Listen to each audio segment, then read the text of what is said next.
named Charles Messier, and he studied comets, but sometimes when he'd go out and look up, he'd catch these fuzzy images. And so he decided to categorize them and make a list so that he would never be distracted by them ever again. Thus began the Messier catalog. Hubble just today released its own album full of Messier objects taken by the Space Telescope, and we're going to talk about them here today with you. Make sure to send in your questions and we'll answer them at the end of the show, but I'm going to introduce you to some very special guests. So today we're joined by Michelle Fowler and Kevin Hartnett. Thank you both for being here today. Hey, yes, great to be here. All right, we're going to jump right on into it. Who is Charles Messier and why is his catalog so cool? Well, Aaron, you just said Charles Messier was an astronomer who was active in the late 1700s, and he was really interested in finding comets. He actually found many of them over the course of his career, but there were some fuzzy little blobs in the sky that looked like comets, but he could tell that they really weren't comets because they didn't move with respect to the stars. Right. Comets appear and disappear, and they actually move with respect to the background stars, but these little fuzzy blobs stayed right where they were. So he made a catalog of basically things to avoid that weren't comets. And the thing that is a wonderful irony is what he actually had discovered were some of the most dramatic and beautiful objects in the entire universe. Right. He discovered things like dead stars, or stars being born, or what we now know are very distant galaxies. So in fact, Messier found some of the most fascinating things in the sky. Yep. What's very interesting is the first object that we'll talk about, the Crab Nebula. He was looking actually for the return of Halley's Comet himself, which was predicted to show up in the constellation of Taurus in that period. And so he was scanning to find Halley's Comet and came across this object we're going to talk about. So the catalog is just numbered basically in the order that Messier discovered these things. And so we're going to start with M1. And just like Kevin said, M1 is something called the Crab Nebula. So we actually have a depiction here of where the Crab Nebula is in the sky and a little bit about what it looks like. So you can see it's actually here in the constellation Taurus. It's going to be honing in on that. And as this begins to pan in, look, there's a fuzzy little thing there. And that's what he saw, and that's what he thought might be a comet. But as we pan into it even more, you see that there's wonderful dramatic structure.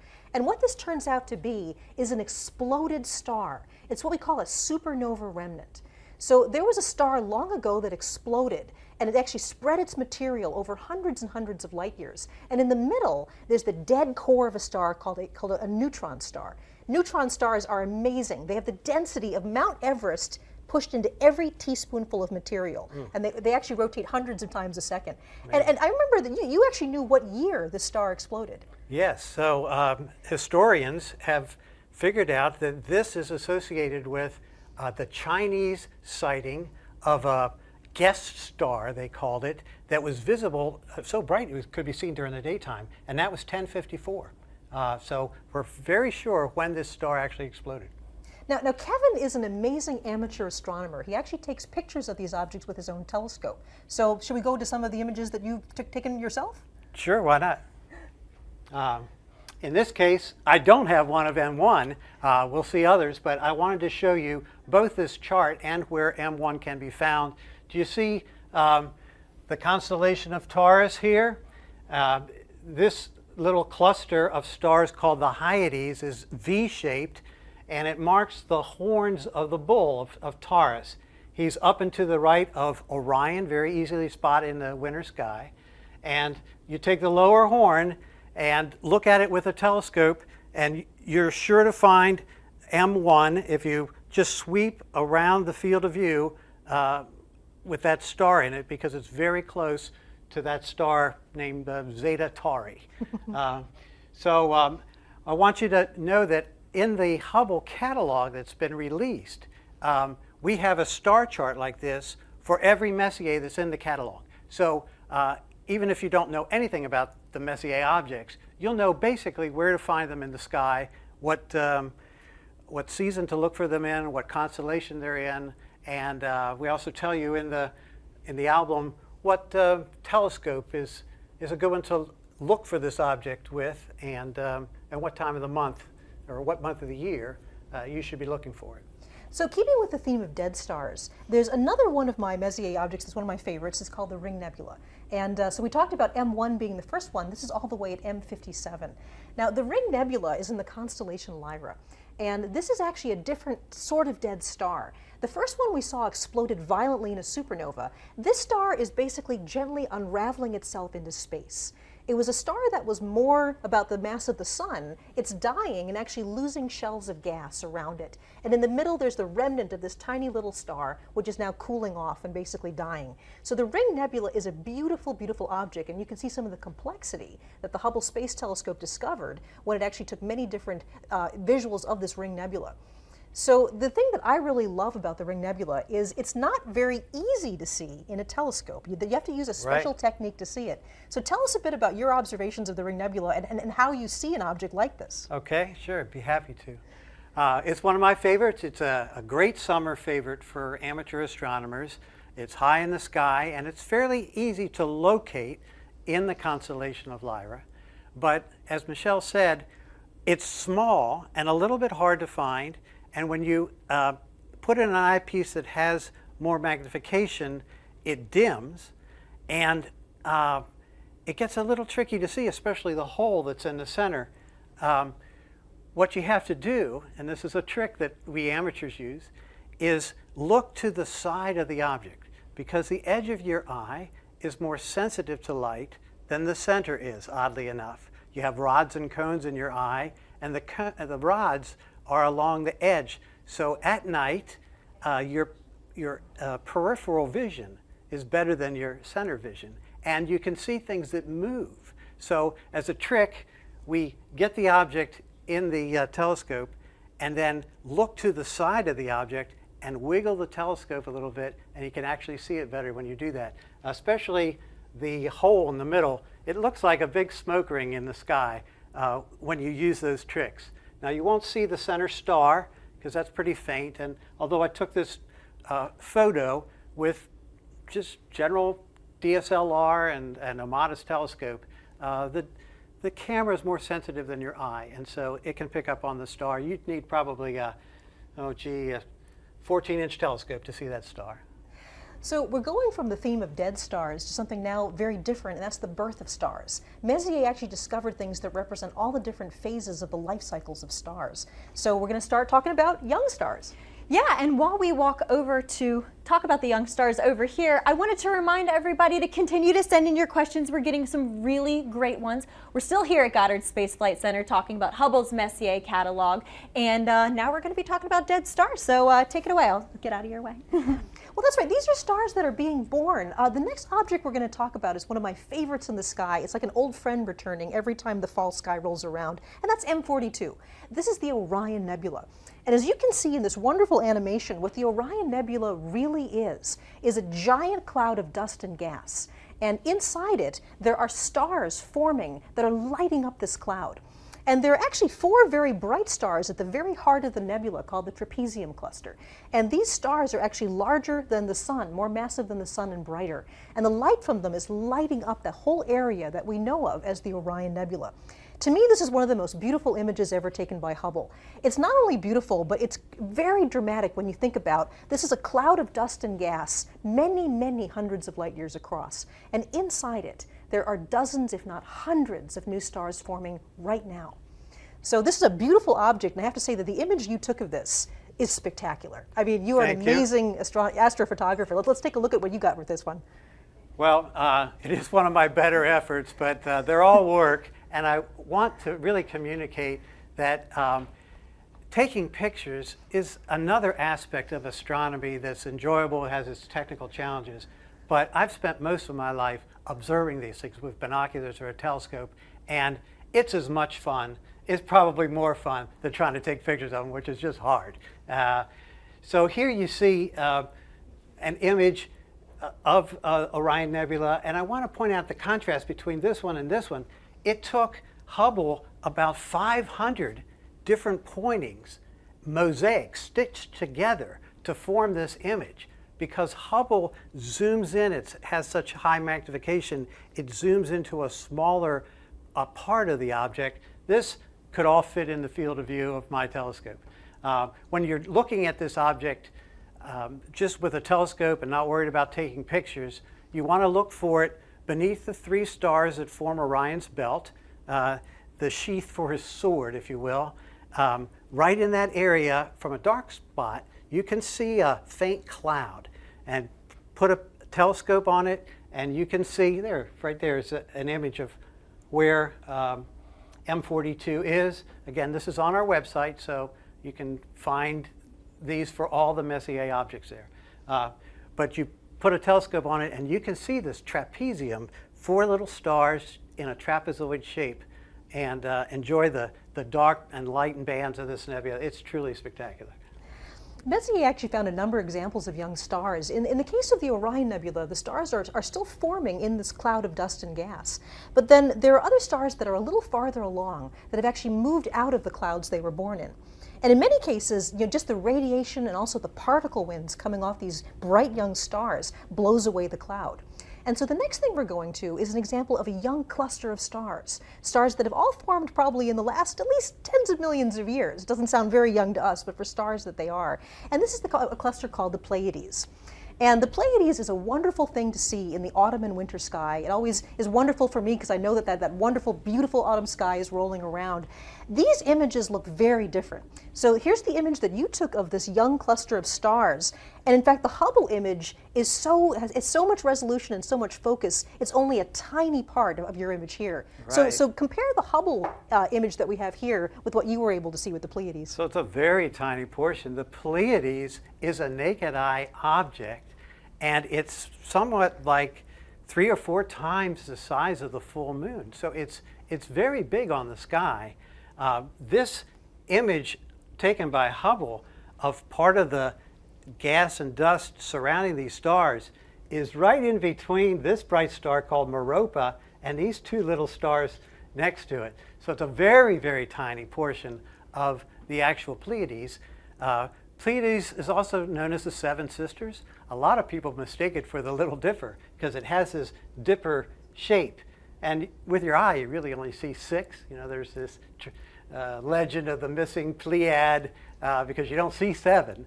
But this cluster is also known in Japan as Subaru. And so when you look at the logo on the back of a Subaru, you're looking at this star pattern. Most people don't know that. So it's a very, very beautiful cluster, and best appreciated actually in binoculars or a small telescope where you can see just these diamonds on a black background.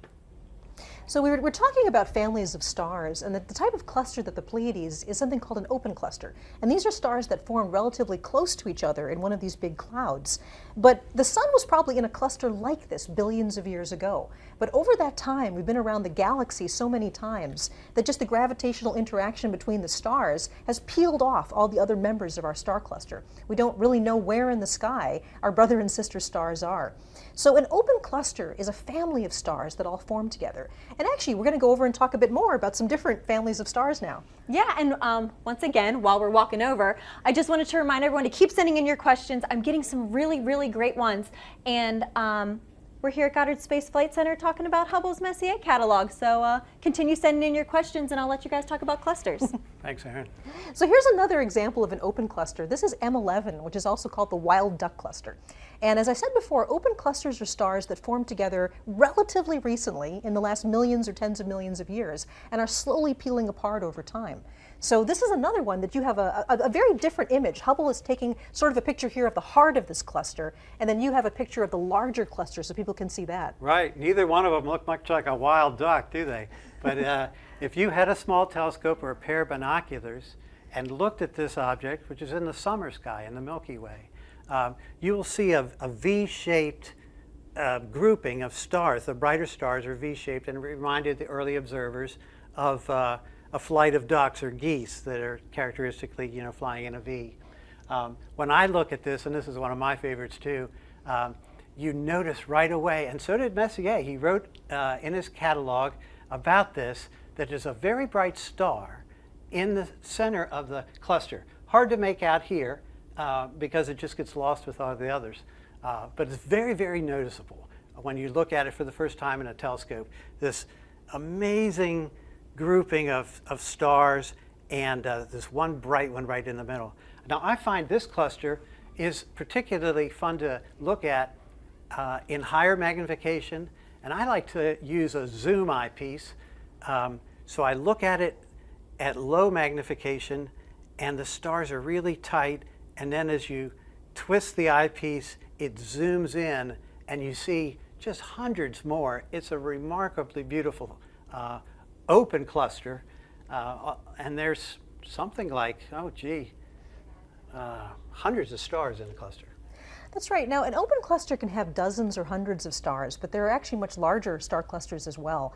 And certainly the largest ones that are in our own galaxy, the Milky Way, are called the globular clusters. And we have an absolutely spectacular picture of a globular cluster here. This is the globular cluster M15. So this is the 15th thing on the list of things that were not comets. Right. And this is actually a cluster of stars that contains millions of stars. Now, astronomers believe that globular clusters are actually ancient clusters. They probably formed very early on in the lifetime of our galaxy. And if you think about the Milky Way galaxy, we live in a spiral galaxy that's kind of shaped like a frisbee. It's a disk of stars and gas and dust. But the globular clusters actually orbit around the entire galaxy, almost kind of like a swarm of angry bees. They're going all different directions around the Milky Way. And in fact, globular clusters were one of the first ways that we discovered our own place in the Milky Way. It turns out that we're nowhere near the center of the Milky Way. We live out in the suburbs, about 3/4 of the way out into the disk from the center. So that's a long way from the middle of the galaxy. And all of these globular clusters orbit around the center of mass of our galaxy. So astronomers a long time ago realized that most of the globular clusters were in one half of the sky, and there were fewer on the other half of the sky. And that's because we were looking from a vantage point of being very far out from the center of the galaxy. So whenever I see globular clusters, I'm really aware of the place, the role that they had in actually giving us a map as to where we are in the galaxy. And it's really a good thing that we're not on a planet inside a globular cluster, because we wouldn't see much of the sky at all, right? Also, it would be like daytime all the time. You just look at all of those stars packed into that little area. Yes, so it's very good for observing that we are where we are. So you've got another great image here. Yeah, so this image is fun because I took it 2 nights ago, right? And I took it with a very small telescope. But it's in the constellation of Pegasus, the flying horse, which if you go out into night sky, will appear as a square. They call it the square of Pegasus, very prominent square in the sky. And I like to consider it like a baseball diamond because it's oriented that way. And this object is located off first base. So you go up to first base and there's an L-shaped string of stars. It's right at the tip of the L. Very easy to find. Right there. There you go. Yep. So we've been talking about families of stars, the star clusters, and in fact the largest families of stars in the universe are the galaxies. And these are families of stars that include hundreds of billions of stars. So let's talk a bit about some of the galaxies that we're looking at. Yeah, and actually while we walk over to the biggest screen in the room, we'll talk about the biggest objects, right? So I just wanted to remind everybody once again that we're here at Goddard. We're talking about Hubble's Messier objects. And please continue to send in your questions. We've got a ton of good ones, and I'll let you talk about galaxies now. Sounds good, yes. Right, so we're going to end with looking at some of these beautiful spiral galaxies. And the first one we're looking at is something called the Whirlpool Galaxy, which is known as M51. And the Whirlpool Galaxy is a spiral galaxy about half the size of our own Milky Way, and is actually at a distance of about 23 million light years away. So you can see here in this beautiful Hubble image the detail on the spiral arms of this galaxy. The dark areas are actually lanes of gas and dust where new stars are forming inside that right now. And in fact, whenever you see red areas along the spiral arm, that's active star formation. That's where young stars are still embedded in the dust, and they're actually lighting up the dust and making it glow red. It is an absolutely beautiful spiral. So the thing that's amazing about this is it actually looks quite different through a telescope. And some people might be disappointed, but I still think it's a wonderful thing to look at. So tell us a bit about what it's like to observe a beautiful galaxy like this. Okay. I'll tell you, it's fun to glimpse these things, even if you're not seeing them particularly clearly in the night sky. There's a connection you feel with the universe by looking at the light of these things with your own eye. So just like Messier would have seen this, it was a smudge. But now you know what it really is. And that's electrifying. If you're at night searching for these things with your telescope and finding it and realizing what you're seeing, there's nothing really quite like it. So Messier would not have seen the spiral arms because you need a large telescope to do that. And his telescopes were not very good. They weren't even made of glass. The ones that we use now with mirrors, the mirrors were made out of metal back then. And we've looked at these globular clusters. In M15, Messier noted he didn't see one star in that globular cluster that we now know has millions of stars. So his view was very, very different. But this is an image I took. It took about 4 hours to lay up that image. In a second, I'll show you what one little frame looked like. But this object was not seen by Messier at the time. It's a neighboring galaxy. He only saw the very core of this, and it looked like a little blob. So the thing is that even if if your telescope image doesn't look like this, it's still wonderful to think that the light you're looking at, even when you see a little smudge on the sky, in this case is 23 million years old. 23 million light years away means the light took that long to get to us. So when you see this beautiful galaxy as just a smudge in the sky, that light left long before there were humans on the Earth. So you mentioned you're going to show us. So this is what you might see through even a large telescope. Yeah, well, this is taken through an 8-inch diameter telescope, and it took, I'm trying to remember now, about 3 minutes or 4 minutes to lay up this particular image. And you see you get all the light pollution, right? The sky glow in the background too. And the trick that amateurs use is to stack all these up, line them all up. And so I took, 4 hours of 3-minute exposures, and you can get software free off the web now to align them all and stack them up, and then you learn some about processing. Honestly, although I don't want you to think that you're going to see these marvelous images, the pictures like from Hubble or even my telescope, by looking through the eyepiece, it is encouraging, or it should be encouraging to you, that I've only been at astrophotography for maybe 4 years with a digital camera. And so you can learn very quickly. There's a lot of resources on the web. But start with the Hubble site. You can find out where the Messiers are in the sky and what instrument to use to look at them. And once you get more familiar with the sky, like I've done over many years, then dabble in astrophotography. So we're going to wrap up our catalog of the Messier objects with one of the most beautiful things in the sky called the Andromeda Galaxy, and this is M31. And I have to say, Kevin, this is your image. This is absolutely spectacular. The Andromeda Galaxy is a galaxy very much like the Milky Way. It's at a distance of a little bit more than 2 million light years away. And the thing that's amazing about the Andromeda Galaxy is that edge to edge, this is as large on the sky as 3 full moons. Think about lining 3 full moons up across that galaxy. So at night when this thing is up, there's this giant galaxy actually covering a fairly large part of our sky. But the reason you don't see it is it's very faint. And in fact, Messier could only see the very, very central part of the galaxy. But there's other objects in here as well that Messier saw in this gorgeous image you took. So tell us about that. Well, would that we all had eyes to see this thing in the sky, hanging there in the autumn sky, as big as 6 full moons across, right? It's just an amazingly big object, but it's faint because it's a long way away. So when you look at this in a telescope or with binoculars, in fact, you can see this object with the naked eye from a dark place. You're really only seeing the very bright core. But that's what you'll see in a scope or binoculars. Very fun to see.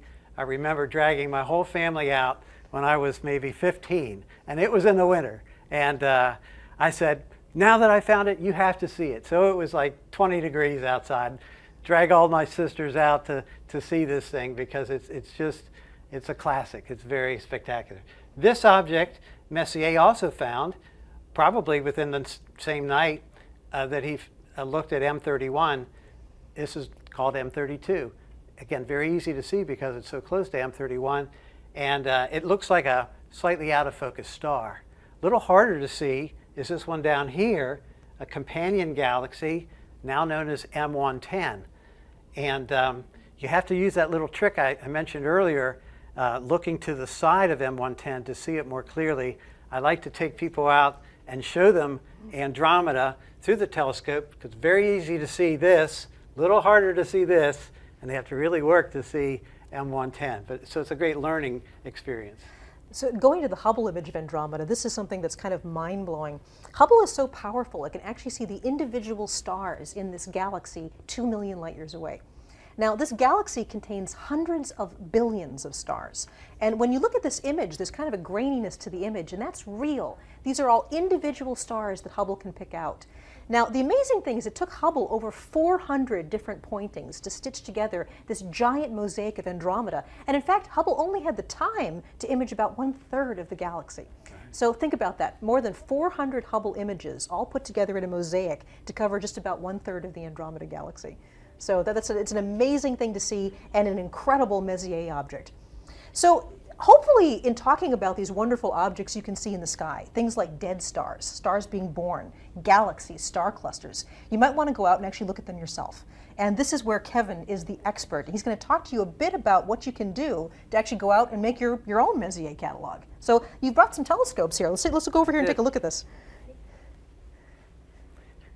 So I should probably start here. Because from a dark sky, you can see most of the Messier objects with a good pair of binoculars. From the Washington, D.C. area, maybe a quarter of them. But if you're out in a dark spot, you can see many of these. So get yourself a star chart like this and find them, or use the star charts that are on the Hubble site, and you'll know where to look. It's good to use a set of binoculars at night that's one like this. This is a 10 by 50. 10 is the magnification. 50 is the size in millimeters of the glass up front. Most of us have 7 by 35s at home, and they're great for terrestrial viewing, looking at things in the yard or whatever. But you want a little more power, and you want to gather more light because the stars are faint. So you want this lens to be as big as you can hold steady. That's the other caveat, right? So if you get too heavy a binocular, you can't hold it steady and you won't get a very good view. So just two other representative scopes. You might be fascinated to know that the beautiful picture of Andromeda that I took and the one of the Pleiades was taken with a scope almost exactly this size. It wasn't this particular one, but I had it mounted on the back of a larger scope and a more expensive mount that was tracking the stars, because again, had to lay up these time exposures. But you can enjoy the Pleiades and the Orion Nebula and M31 all as beautiful objects in a scope this size. Our website says for each individual object, it's best seen or can be seen with a large, medium, or small telescope. This is what we mean by small, up to 3 or 4 inches. Medium would be more in the class of a 6 to say 10-inch diameter telescope.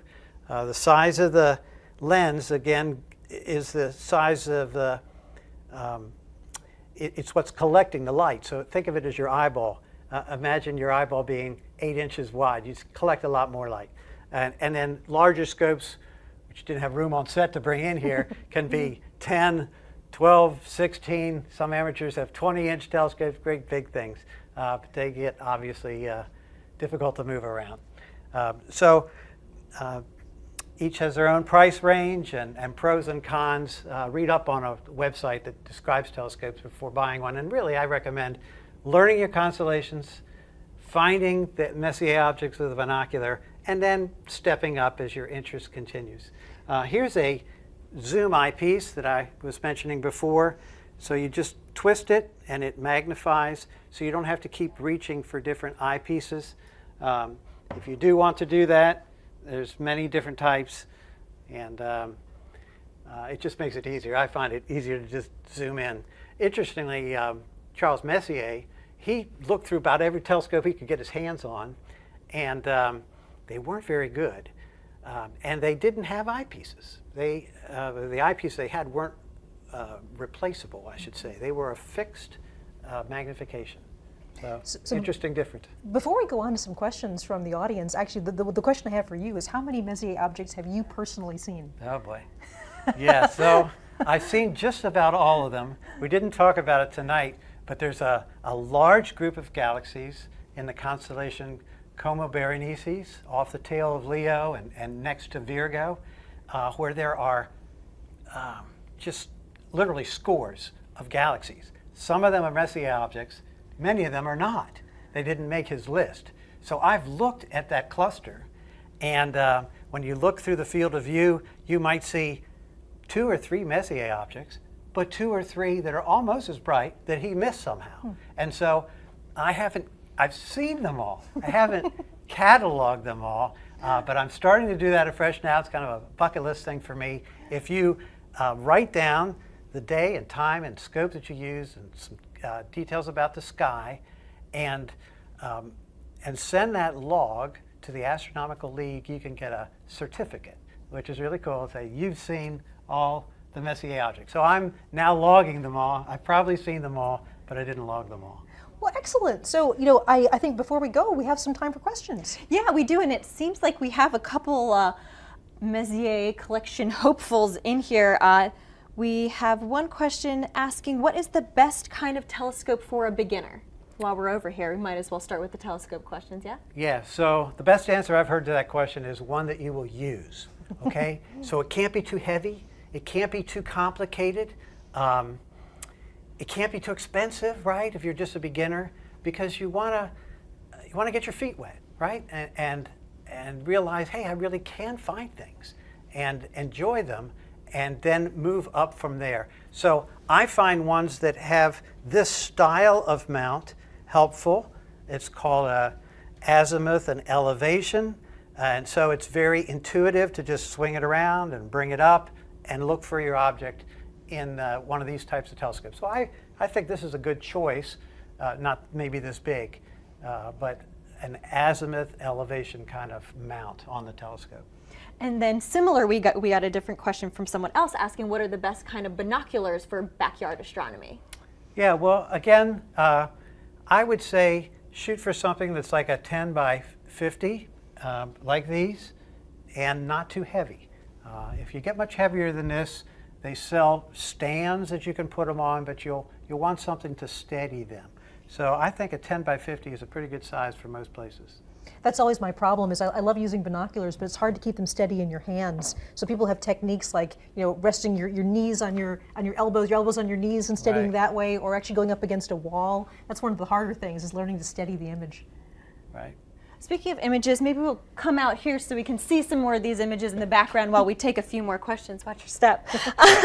Kelly wants to know, what causes new stars to move away from the cloud that they were born in?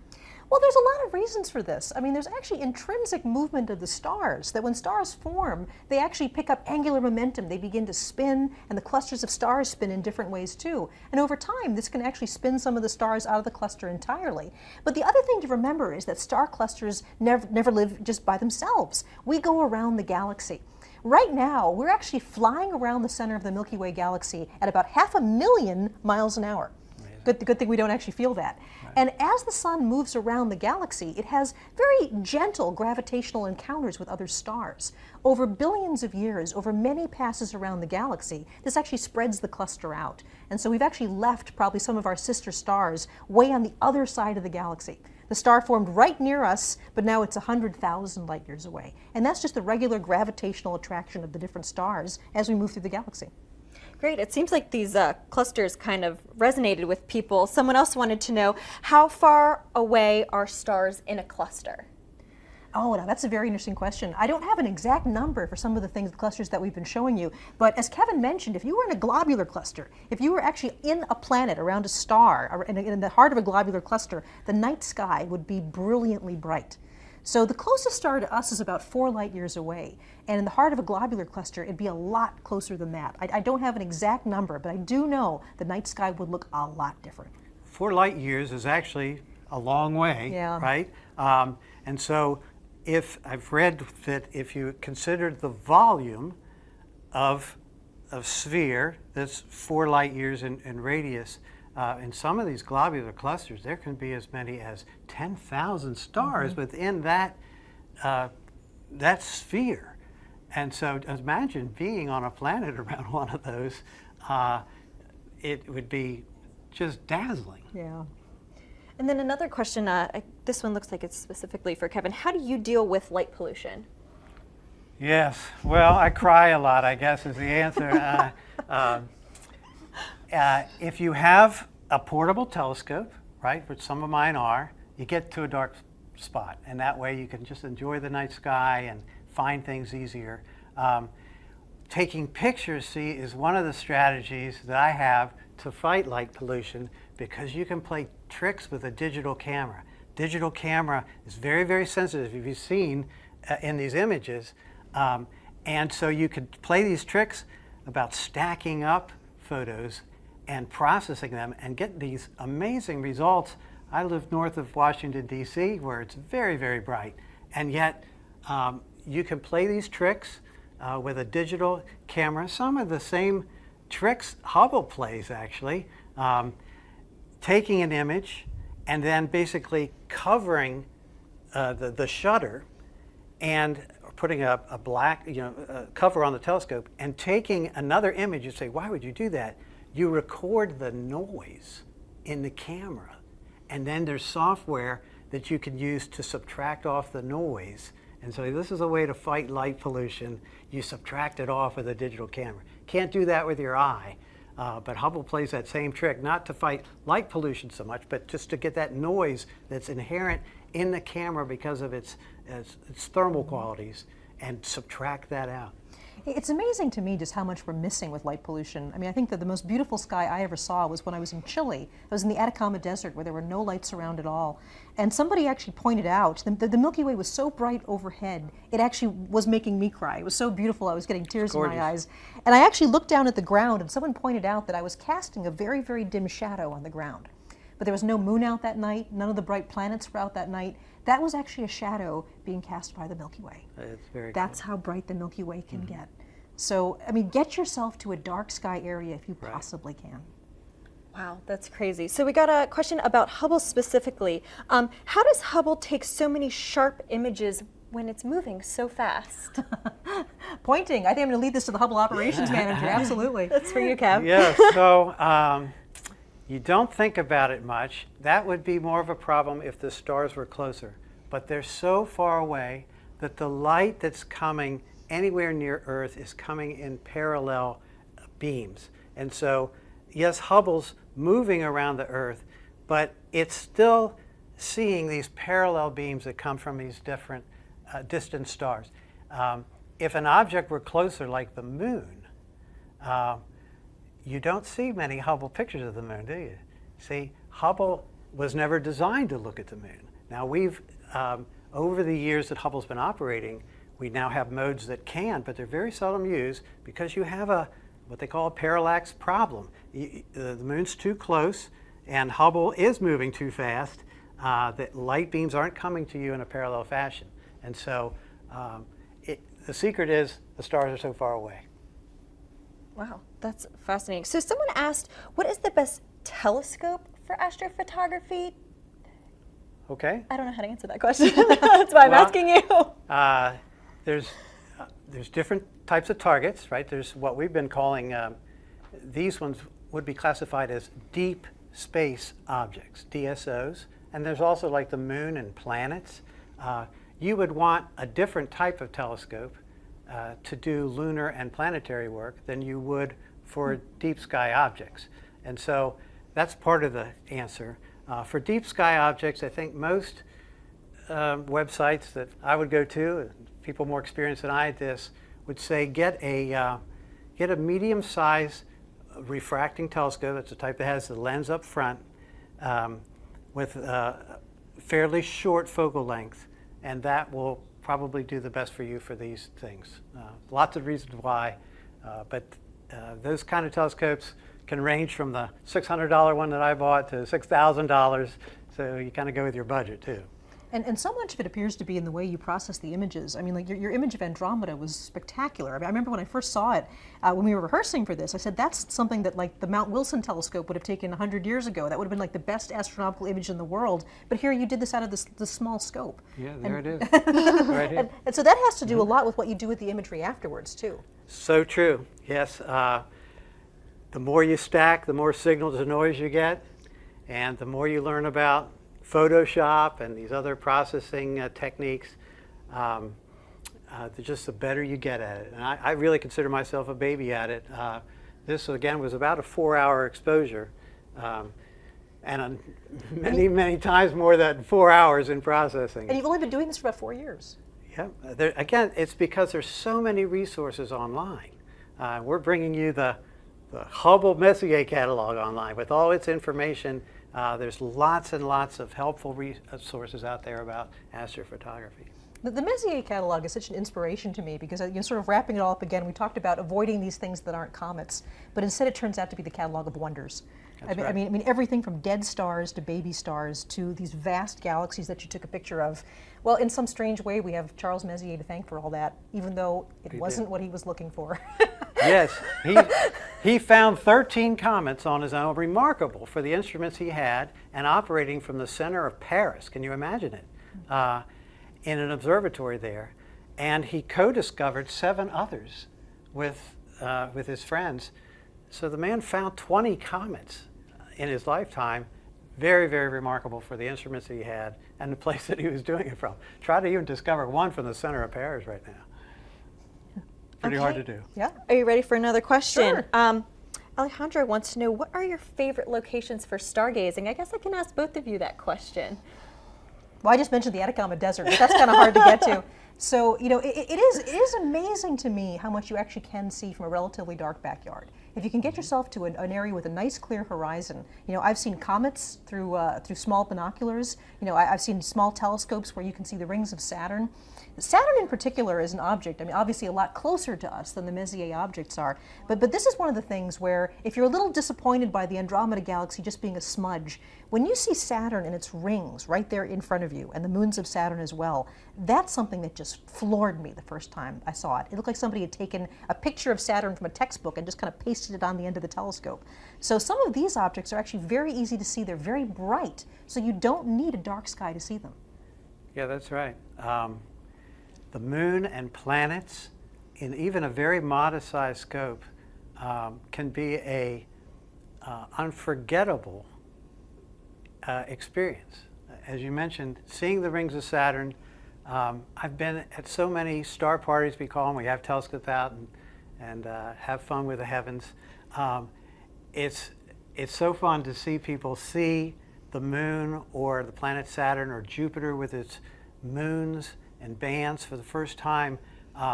They never forget it. I never forgot it. That's really what got me into astronomy many, many years ago, seeing Saturn. There's a connection with the universe that you feel, and it's really unforgettable. But where would I go? Around here, I have a brother-in-law that lives down in Virginia in the mountains, and so that's a good spot to go.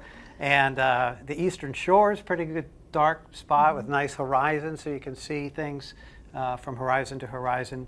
But if I were going to pay money and go someplace, it would probably be Chile or someplace like that, or Hawaii, to be on the top of a mountain where all the other great telescopes are, and observe from there. And one thing I have to say is take advantage of your local amateur astronomy societies, because pretty much wherever you are in the United States, there's a local club where if you don't know what sort of telescope you'd like, if you don't know how to use a telescope, if you don't know where the nearest dark sky areas are around you, your local astronomy club will know these things. That's right. And they are an incredible resource. And as a professional astronomer, I would go to these large observatories and people would type the coordinates into computers and I would make my observations.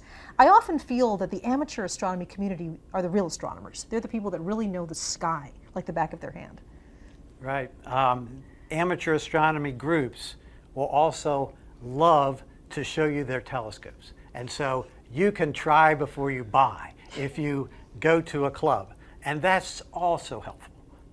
Great. It's kind of like asking someone about their job, asking someone about their telescope. They can talk for days and days, right? So unfortunately, we only have time for one more question. We're going to keep answering some of your questions on Facebook as they're coming in later on, but unfortunately we only have so much camera time. So one more question. What is your favorite object you viewed through a telescope? Oh, is that choosing between your children? Yeah. Oh, wow. Okay, so I guess, well, we just mentioned Saturn. So, I think that probably actually is my favorite. In the southern sky, there's something called the Carina Nebula.